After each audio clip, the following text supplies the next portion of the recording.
Live from Pittsburgh, it's Rona.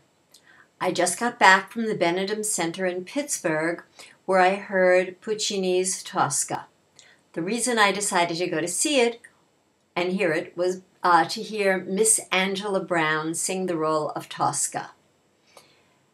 I've been lamenting for a long time that we don't have the kind of singers that we used to have who could sing all those beautiful Verdi and Puccini roles with those lush and seducing voices.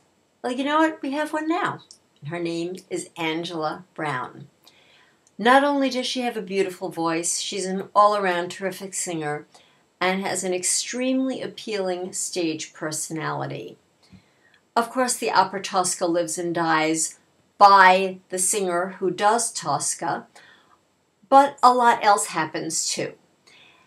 And sort of in reverse order of how things are usually done, I would like to mention a few people who had minor roles who did terrific jobs and should be mentioned.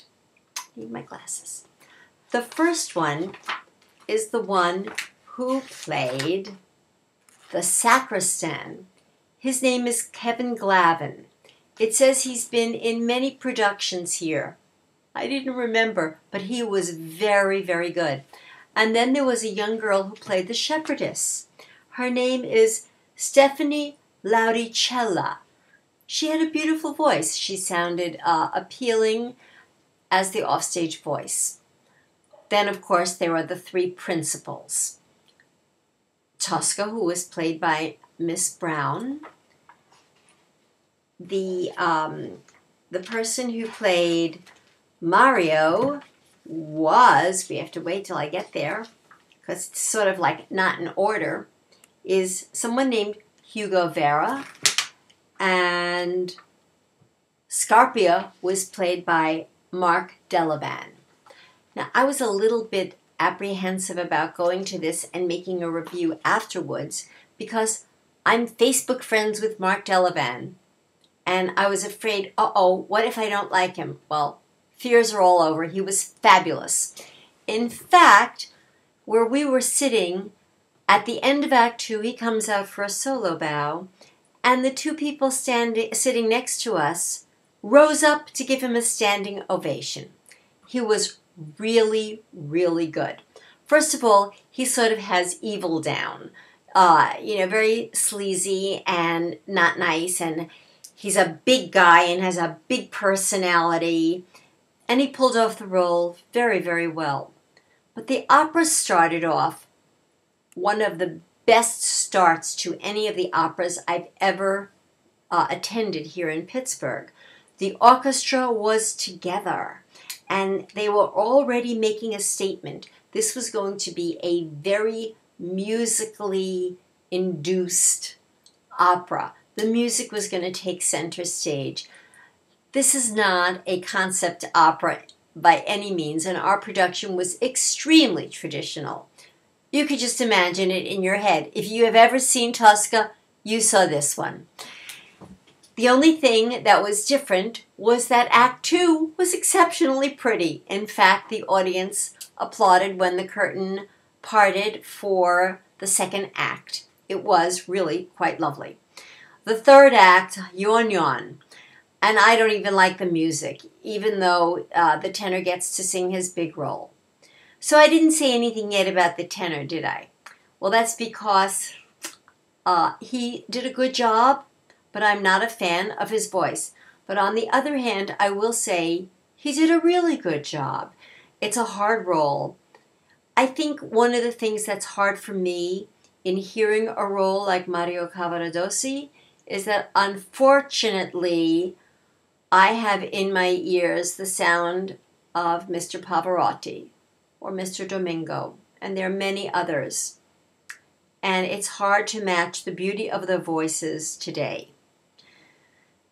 In terms of Scarpia, that's also a hard role to sing because there were so many great Scarpias, including my all-time favorite, Tito Gobbi. But Mr. Delavan sang very beautifully and convincingly. I have to say, too, that the orchestra's conductor Mr. Walker, who is going to be conducting at the Met next year, if he hasn't already. I can't keep up with all these things. He's a really good musician.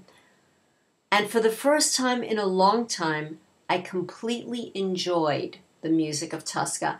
I very often find it kind of hackneyed and overly dramatic, but there were a lot of parts that were exceptional. But I'd like to go back to Miss Brown. As most of you know, I go to the opera to hear great singing, and I heard great singing tonight. Why was her singing so wonderful? Well, for one thing, she has an extremely beautiful voice, and it's beautiful from top to bottom. When she has to sing those very high notes, there's no effort on her part. She just gets there. It blooms open. And when she has to sing low, when appropriate, she's able to engage in her chest voice in a very smooth way. It's not one of those harsh chest voices, whatever. And also in her transitions, she's very smooth. She never screamed. She didn't seem to have any part that she had to steel herself to get to those notes. And she was an amazingly appealing actress. Another thing that was interesting about tonight's production was that the audience laughed more in Act 1 than I have ever heard before.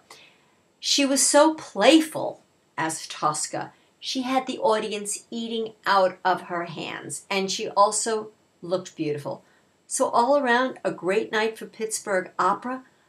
This is why you should go to the opera and not just go to see the HD productions. You've got to hear it live. You've got to hear voices like this. You've got to hear the orchestra live. And you also have to feel the energy of the audience back and forth to the singers. It was there tonight. So bravo, Pittsburgh. Bravo, Pittsburgh Opera.